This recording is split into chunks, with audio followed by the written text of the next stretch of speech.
Okay, let's bring up Stephen Bosch!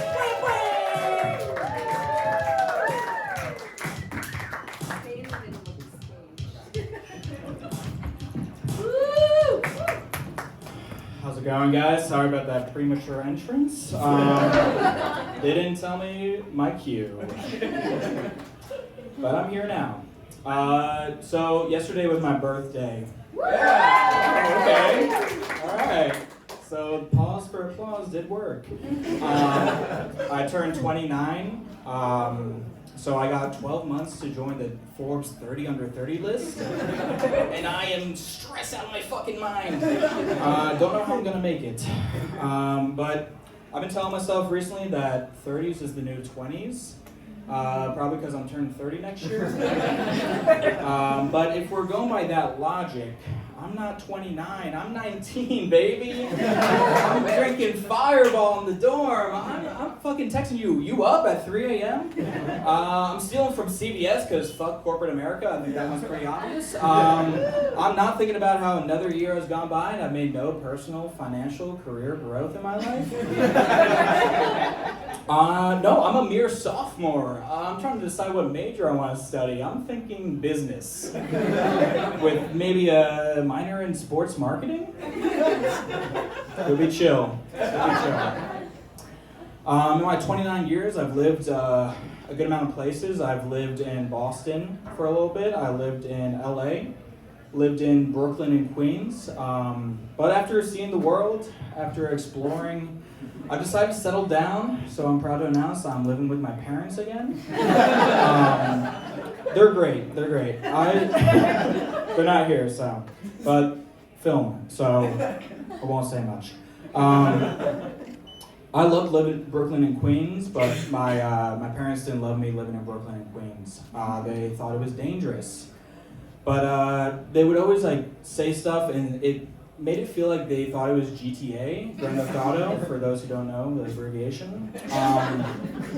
My mom would always end phone calls with, "Steve, be careful. They're throwing people in front of trains now."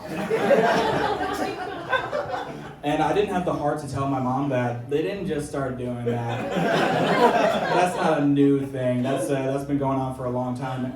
Actually, I would love to see my mom if it was the 1800s and I lived out in the Wild West. She'd probably end a telegram with, "Now, Stephen Arthur, be wary. The Williams gang is tying people to the locomotive tracks." Stop.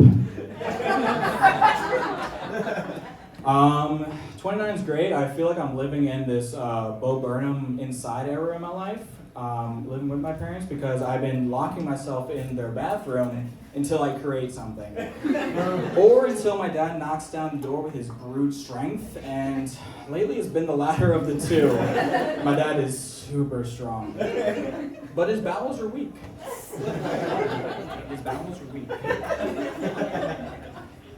I started going to a new psychiatrist lately. Hold on. Getting tired of holding this thing. Started going to a new psychiatrist lately, and one of the first things she said is, "Stephen, I think you may have bipolar too." And I said, "Oh, you have bipolar as well?" She said, "No, you may have bipolar type 2. So I got double diagnosis that day of type 2 bipolar, type 1 stupid little boy. For those who don't know, there's actually 3 types of bipolar disorder. There's type 1, 2, and 3, respectively.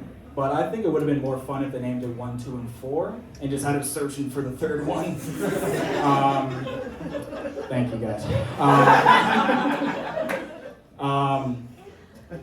So those who don't know, bipolar 1 has highs and lows, states of depressive states, and manic states. Bipolar 2 is the same jazz, but none the flair of bipolar 1. It's all depressing.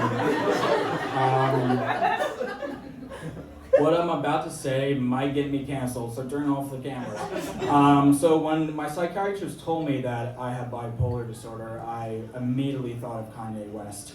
But more specifically, the fact that he has bipolar disorder, and even further specifically, one of his lyrics that go, Just forgot it for a second. That's my bipolar shit. It's not a disability. I'm a superhero. I have superpowers. And that's fair. For type 1 bipolar, the feeling of mania can feel a lot like superpowers. You feel limitless. You feel bulletproof. But how shitty of a superhero do I have to be for bipolar type 2 with just depression all the time? I can't save anything.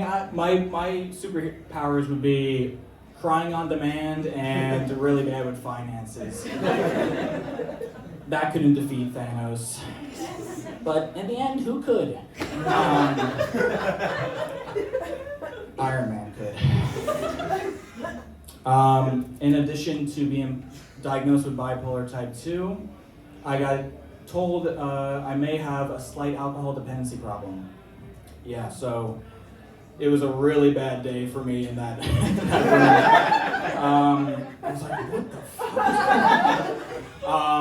No, but what I told my doctor was, doctor, I don't have an alcohol dependency problem. I have a good time dependency problem. You know what I'm saying? Because a good time depends on whether or not I have alcohol in my system. She denied my high five and threatened to throw me in jail. But yeah, I took my doctor's suggestion and I cut out alcohol from my diet. I stopped eating alcohol. And it's actually tomorrow will be a month alcohol free for me. So yeah, thank you. Except I had a couple beers last night. So. But other than that, it has been a month. But so recently I'm on the Shrugs Not Drugs movement. Have you guys heard of this? No?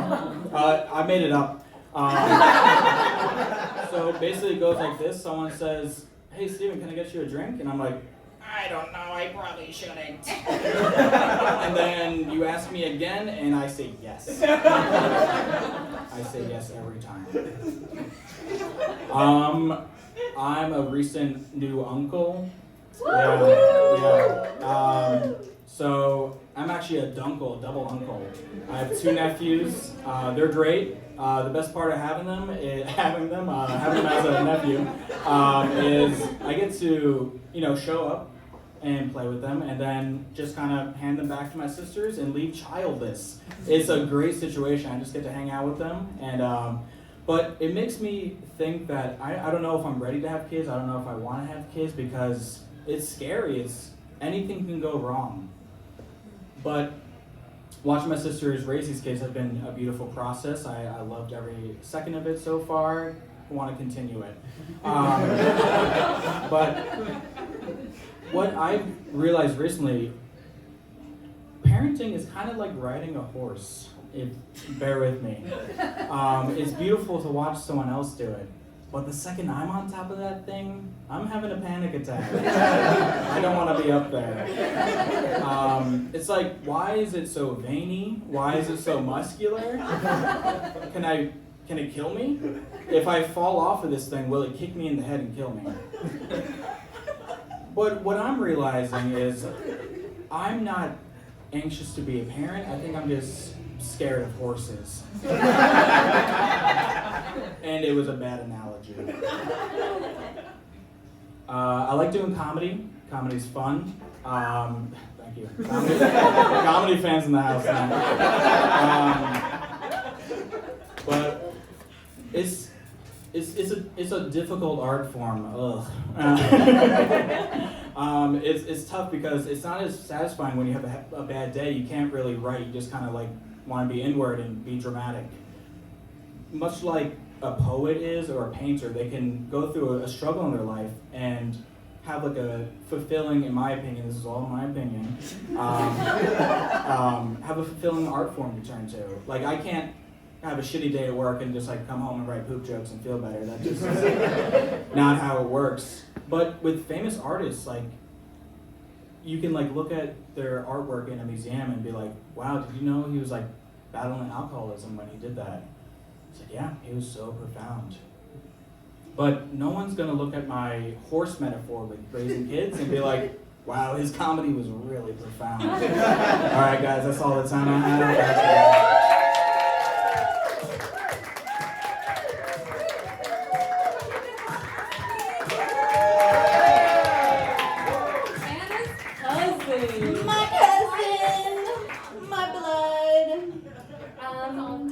Well, we're gonna keep it going. We're gonna keep it going. I just want to say this. I have to okay. say it, Sorry, okay? what? Sierra said this. I let her have a sip of my beer. I was so excited about it. I got the apple pie sour. I was like, Sierra, taste this. It's gonna be so good. And she was like, this